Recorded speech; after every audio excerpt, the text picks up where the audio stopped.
Hey everybody, Jordan here with Linux Survival. So today I wanted to talk to you guys about the layering system, or the logic behind layering systems. I know it's been talked a lot about on YouTube, but it's one thing I notice people don't talk about is your activity level. What are you pursuing to do outside in, say, a winter environment like it is right now? What are you planning to do outside really does affect what you're going to be wearing, how you're going to layer your system up, right? Are you going to do a high activity like take your dog for a walk, checking your trap line while pulling a heavy sled? Are you going for a winter hike for exercise? Those are some high activity levels. Or are you going to be doing something moderate like taking your kids sledding, ice skating, going for a leisurely walk with the missus down the road during the winter time? Something like that's going to be moderate, guys, where you're not going to be really working very hard to do it. And then just low activity, which is pretty much sitting on your butt, not doing anything like hunting or ice fishing, something like that, right? So your activity level, like mentioned before, affects your layering system. Okay, before we get into the what should you wear and why this is better than blah blah blah, let's talk about the layers you should always have with you. Okay, you're gonna have a wicking layer, and you're gonna have a change of a wicking layer with you. You're gonna have warming layers, not a layer, layers with you, and you're gonna have a windy wet layer, preferably two, but whatever. So let's start from the outside in. I'll use myself as an example, talking about what I'm wearing and why, and some pointers with that, right? So windy and wet. I don't have a windy wet layer on right now, guys. I have part of my warming layer, which is my wool anorak that my wife helped me make. Check her out. I think it's pretty sweet. It's made out of 90-10 blend, military surplus wool blanket. I don't know if it was Swedish. I don't know if it was British. I don't know if it was American. All I know is it said 90-10 on there. So I was like, hey, sweet, awesome. So there's that. I have this on. But speaking of windy and wet, I have a poncho with me. It's a military grade poncho. That I have in my backpack just in case it does start snowing really heavy, because I'm warm. Obviously, snow sitting on you, it's going to melt the snow eventually.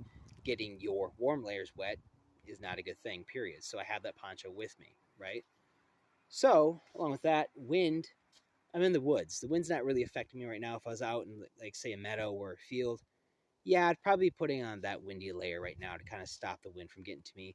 However, I can tell you guys right now, just between this wool and this fleece oversized shirt I have on, I'm perfectly fine. And it's like 9 degrees, 8 degrees Fahrenheit, something like that right now with the wind chill.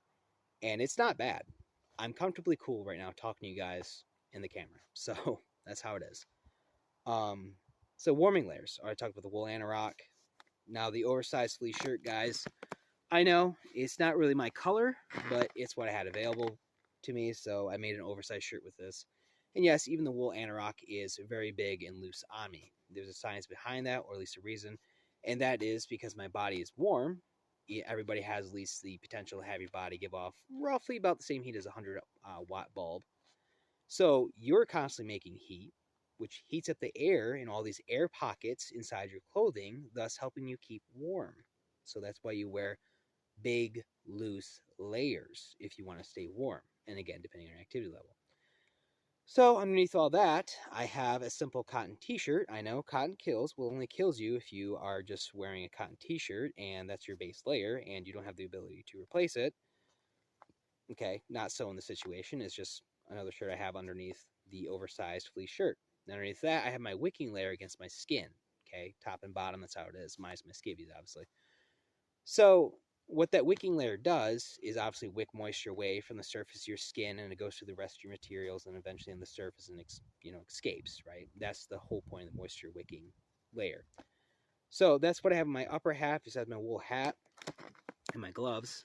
On my bottom half here, I have these duck canvas insulated pants, and I have the silk matching bottoms for the tops here, guys. Again, it's military surplus. That's all it is. I do have my merino fleece, or merino wool socks inside of my boots, guys. So that's what I have there, and my canvas boots on, which they're pretty good. I mean, they're not terrible at all. I actually really like them. They're made in India, so they're kind of new to me. I'm testing them out. It's not that I don't trust them. I'm just kind of wondering, okay, I paid $100 for these things on sale.